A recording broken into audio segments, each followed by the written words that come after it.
The Dow just dropped 600 points before the opening bell, and the financial press is treating it like a weather event. Something that happened to the market. It wasn't.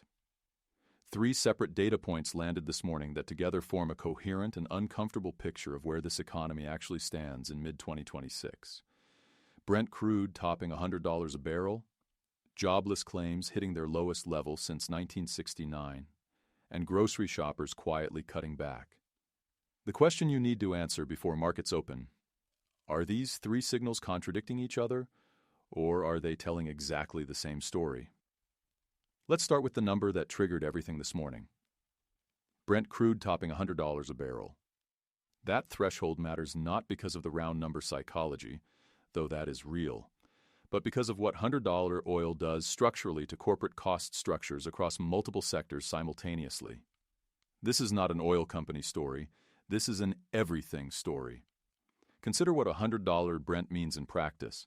Airlines pay for jet fuel, which is a direct derivative of crude.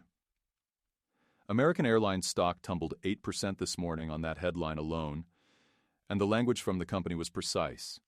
The fuel spike is further postponing their turnaround. That word, postponing, is doing a lot of work. It signals that the underlying business model was already under pressure before this move, and now the timeline to profitability just got pushed out further. When management uses the word postpone instead of challenge, they are communicating to analysts that a previous forecast is now broken. But airlines are just the most visible transmission mechanism.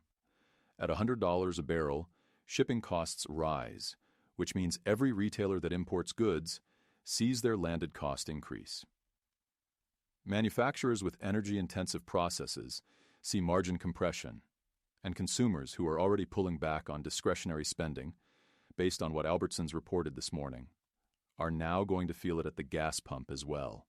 Here is the analytical point worth holding. Oil at $100 doesn't just raise one company's costs. It applies a simultaneous tax across transportation, logistics, retail, and manufacturing. That's why futures markets react at scale. It's a systematic input cost shock, not a sector-specific event. The actionable insight here is straightforward. When oil crosses $100, watch for downward earnings revisions in capital-intensive, fuel-dependent sectors first. Airlines are already showing you the template. Shipping and logistics companies tend to follow within the same earnings cycle. Now, here is where this morning gets genuinely interesting, and where most of the surface-level commentary is going to get it wrong. Reuters is reporting that U.S. weekly jobless claims just plunged to their lowest level since 1969. Read that again. 1969. That is an extraordinary labor market statistic.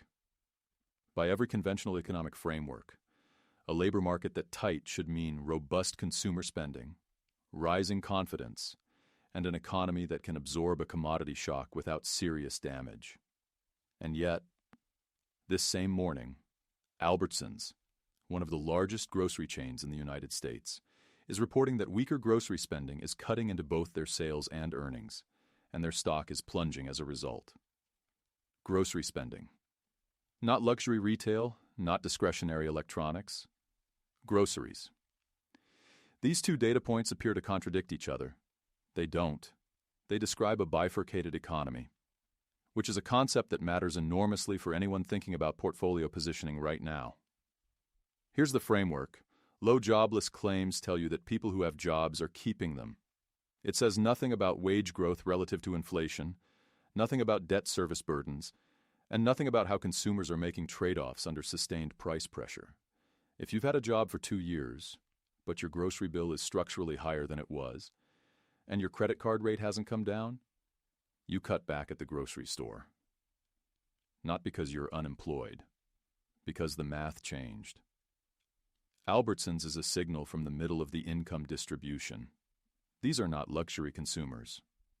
When they pull back on food spending, the least discretionary category there is, it tells you that the squeeze on real purchasing power is meaningful and ongoing in 2026. The analytical implication? Headline labor market strength can coexist with genuine consumer stress at the spending level. These are not contradictions. They are 2 different measurements of 2 different things. Policymakers and investors who treat jobless claims as a proxy for consumer health are reading the wrong instrument.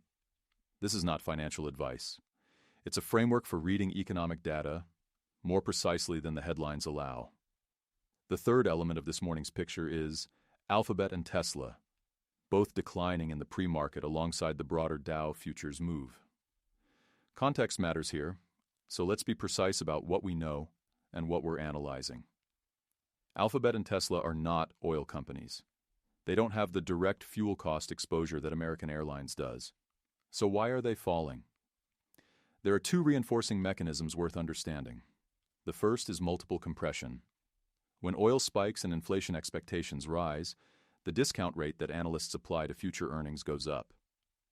Growth stocks, companies whose value is heavily weighted toward earnings that won't materialize for several years, are mathematically more sensitive to discount rate changes than value stocks or dividend payers.